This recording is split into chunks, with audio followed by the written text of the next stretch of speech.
clean. I got it washed yesterday at the car wash. I feel like those drive-through car washes don't do anything because I literally always have to ride through it like 3-4 times just for the car to get cleaned, so like consecutively. But your guys's Target have Ulta inside of it now. Ours does, and that's why I don't want to go inside of here right now. I do need to pick up a few more Christmas gifts for Mackenzie.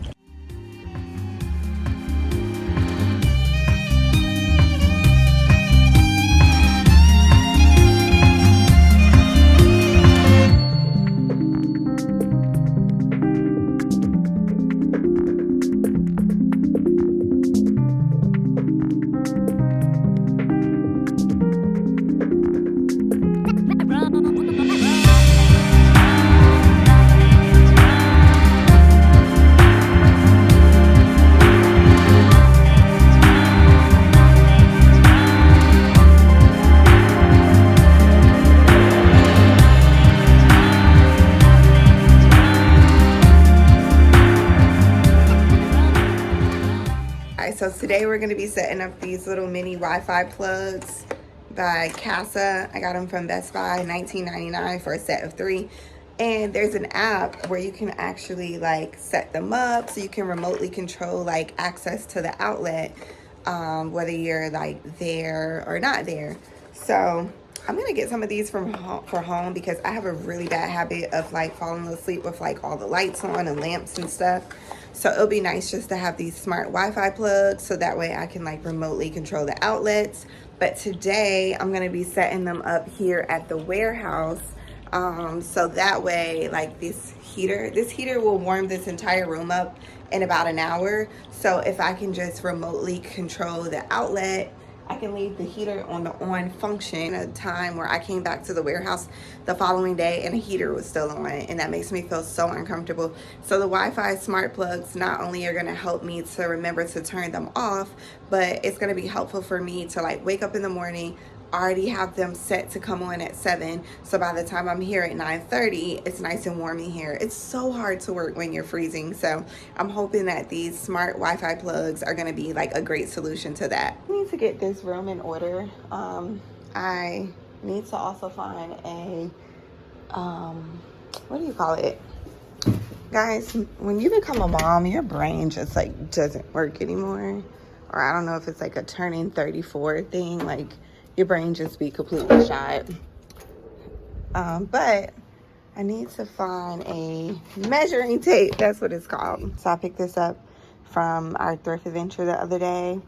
I don't think I posted that video. So the videos are going to be kind of out of order, but I'm just trying my best to create content right now. So anyway, I'm doing like this floral explosion on this dresser. I think I'm done. Hey guys, it's She. I'm editing this video. So what I did not mention to you guys is that all of these flowers and butterflies are handmade by me using natural clay. And the dresser is from the 1920s. It came complete with the cute little casters on the bottom. It was an excellent shape. It had this beautiful mirror on top. So I normally don't paint antiques that are in this great of a condition, but the top had a lot of little nicks and scratches. So I just thought it was the perfect candidate to do something artistic and creative. If you guys been following me for a while, then you know that I initially started my business just primarily painting pieces that I would find at the thrift store. I found this dresser for only $8.75. The thrift store was doing like a 50% off sale that day, so I had to take it home with me. It's gonna be so super cute after I'm done with it. But I love to talk to you guys more about my artistic process. And even though I primarily sell antiques that are unrefinished, I enjoy painting furniture. I think it's a lot of fun. A lady messaged me last night on Etsy and said, hey, I really like this dresser. I think she wants to get rid of the mirror, which, oh my God, I kind of don't want to sell it to her because of that, because what are you talking about? But I think she wants to use it like counter height for like mail and a catch-all without the mirror, which is fine. I mean, whatever she does with it is fine. But it just makes me sad to know that, you know, someone would potentially get rid of that mirror piece because it's so pretty. Back in the day, this is where Victorian homes owners would put candles so that way the room wouldn't be dark. And I believe this is for candle storage, but of course you could put jewelry and odds and ends and matches and stuff. It has that beautiful like marble top. I know there's a bunch of crap on it right now. This room's a mess. Don't judge me. Look at the hardware on it though. The hardware is just beautiful. And then down the bottom, there's actually a hidden drawer. So this is a Victorian Eastlake piece from the late 1800s, this one's from the late 1900s. And I'm gonna, not late, Lord, early 1900s. And I learned that that's the era it was from. Note to you guys, whenever you open antique furniture, always pull by both handles because the drawers are really heavy. Anyway, this one has pin and cove joints. So these were the first machine-made joints. Before then, all furniture was manufactured by hand. So these are the first machine-made joints. But anyway, we're gonna shoot that lady the message, and then we're going to head over to Uhaul so that way I can go ahead and pick up the stuff I need and then get to work because it's getting quite late.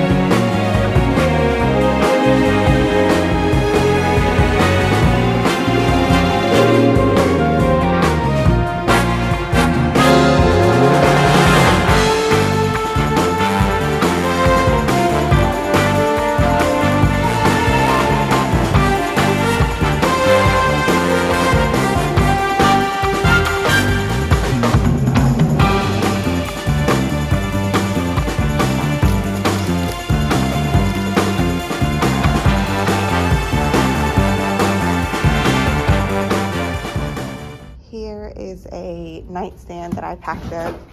It's a small Art Deco nightstand.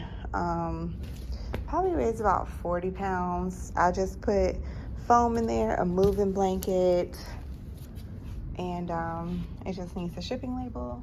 And I'm gonna drop that off at UPS tomorrow. Alright guys, so I'm headed to the Antique Mall. They close in T-minus 30 minutes.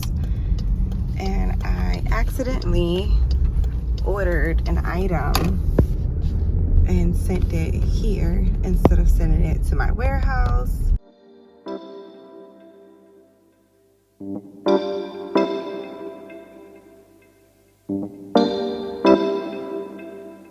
Good part about this trip is that I can bring my shop sign in today.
here's my dilemma. The lights may cut off at any second. This door is actually mine. The people that own this booth used to have a cabinet here that has sold or they removed it. So I could technically put something move the door, put something thinner here, and even though you would see into their space, it just wouldn't feel so constricted walking through here. So I really need to figure out something that I can put here, which would be thinner and lighter, not take up as much width. And then I could potentially turn the door this way, hang mirrors on both sides, and then have it be more open. I've been waiting for this day.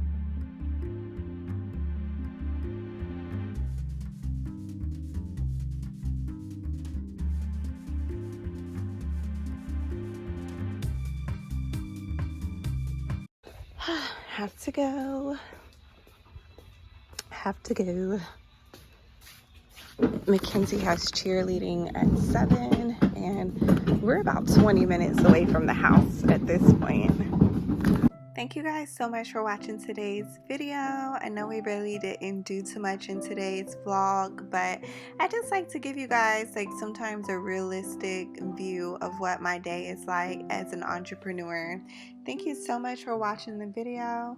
Make sure you guys leave some comments. Let me know what type of videos you would like to see. And if you made it to this point, I really appreciate you for watching. I'll see you guys in the next video. Bye.